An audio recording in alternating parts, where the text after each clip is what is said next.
Pasado el mediodía del miércoles 24 de junio del año 2020, el presidente de la República del Perú hizo un anuncio. Si las clínicas privadas no llegaban a un acuerdo dentro de las 48 horas para que cesaran esos cobros excesivos que estaban haciendo en una emergencia ocasionada por la pandemia, iba a recurrir al artículo 70 de la Constitución, que es el que permite la expropiación por parte del Estado. Como era de imaginarse, esto originó un movimiento telúrico en el derecho peruano, con epicentro en la Plaza de Armas, en el sector que limita con el río Rima. A partir de allí estallaron los debates. En pocas horas comenzaron a escucharse opiniones que iban desde un extremo, señalando de que era un desaguisado del presidente de la República, y por otro lado, quienes lo apoyaban no con argumentos, sino muchas veces con la obsecuencia de su ideología o de la necesidad. Estos temas, donde definitivamente hay un límite que determina cuál viene a ser una real expropiación porque hay una necesidad del Estado con un deber de solidaridad, y otro que puede ser un voluntarismo totalitario, esto ya está limitado en el derecho constitucional peruano, y de eso hablaremos el día de hoy. Antes de continuar, no olvide suscribirse y si ya lo hizo, difúndalo. Soy Guido Aguilar Grados y le doy la bienvenida al programa 151 de Tribuna Constitucional, la expropiación. Si nosotros hacemos una estructura, una radiografía de la Constitución, nos aparecerá que tiene el preámbulo al inicio, en la parte final, 16 disposiciones finales y transitorias, y en medio el cuerpo. Los 206 artículos repartidos en 6 títulos. El primer título, de la persona y la sociedad. Ahí aparece en el artículo segundo, inciso 16, el derecho a la propiedad y a la herencia. Se mantenía aquella tradición de separar la propiedad con la herencia. Se mantiene actualmente porque una se supone que se adquiere un acto inter vivos y el otro como consecuencia de un auto mortis causa. En el título segundo se habla del Estado y la nación. En el título tercero es el régimen económico. Y allí, dentro del capítulo tercero de ese título, se habla de la propiedad, que está repartida en 4 artículos, del artículo 70 al artículo 73.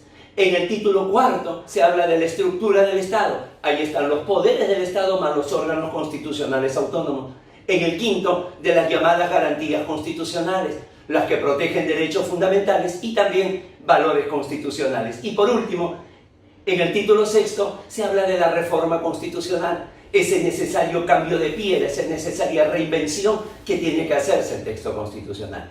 Respecto entonces al primero, al artículo segundo, inciso 16, que habla del derecho de propiedad y a la herencia, no hay mayores debates en estos momentos. Como todo derecho fundamental no puede ser ilimitado, y entonces los límites tienen que obedecer a la razonabilidad y a la proporcionalidad. El gran tema que se da con el anuncio presidencial es el artículo 70. Entonces, este artículo 70, que es el artículo bandera, el artículo estandarte del régimen económico dedicado al tema de la propiedad, vamos a irlo analizando mediante una disección. Dice el artículo 70 que el derecho de propiedad es inviolable.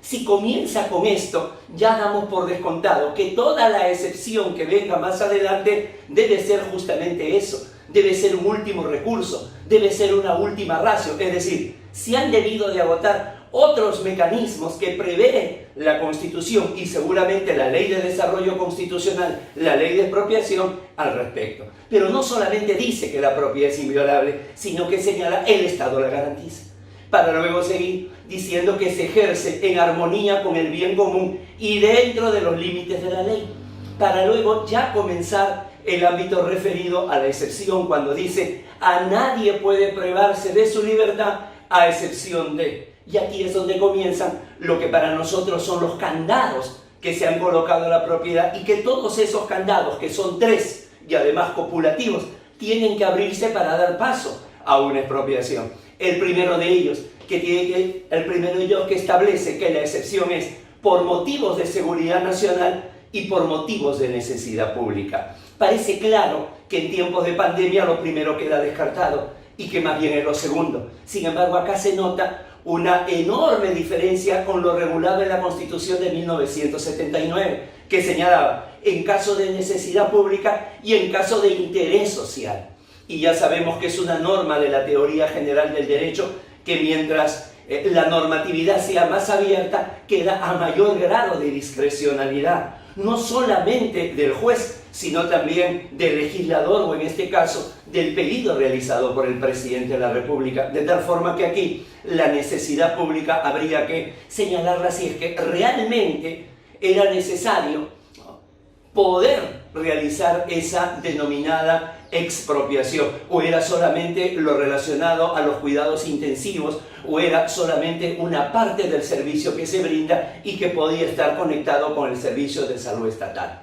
El segundo candado dice declarado por la ley, y en este caso no estamos hablando de una ley cualquiera, no nos dice una norma con rango de ley, no, esta es una reserva de ley absoluta, es decir, tiene que ser dada necesariamente por el Congreso de la República. Esto es muy importante.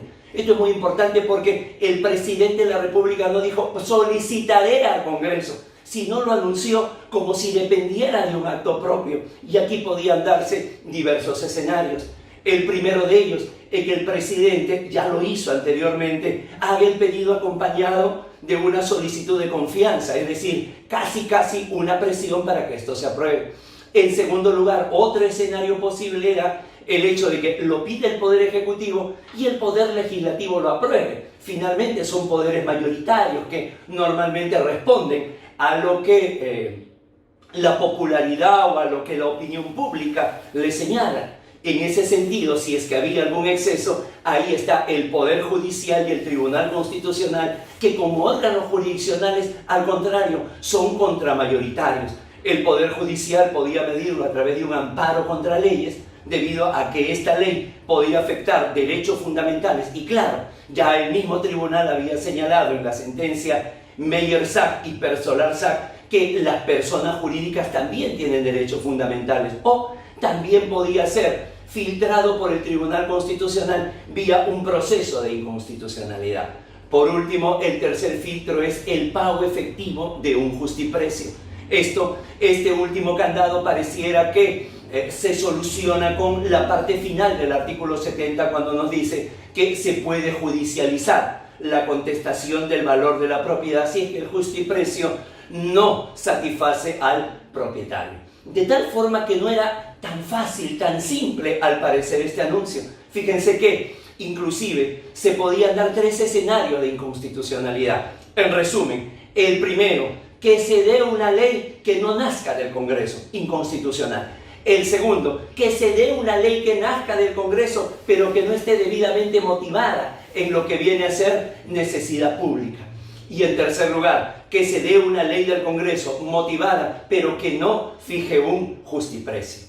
A las horas, mejor dicho, ese mismo día, en horas de la noche, se llegó a un acuerdo con las clínicas privadas. Y todo esto prácticamente hizo que se bajara la temperatura y se volviera a ámbitos, digamos, de normalidad, entre comillas, en medio de la pandemia. Sin embargo, llamó la atención cómo, dentro de un estado de emergencia como el que vivimos, muchas veces las decisiones, sea por la presión social o sea por la urgencia natural de los hechos, puede conllevar, digamos, anuncios que no queden del todo claros y que definitivamente se presenten muchas veces como una amenaza al orden constitucional. Han sido todos muy amables. Nos vemos pronto. Con su permiso.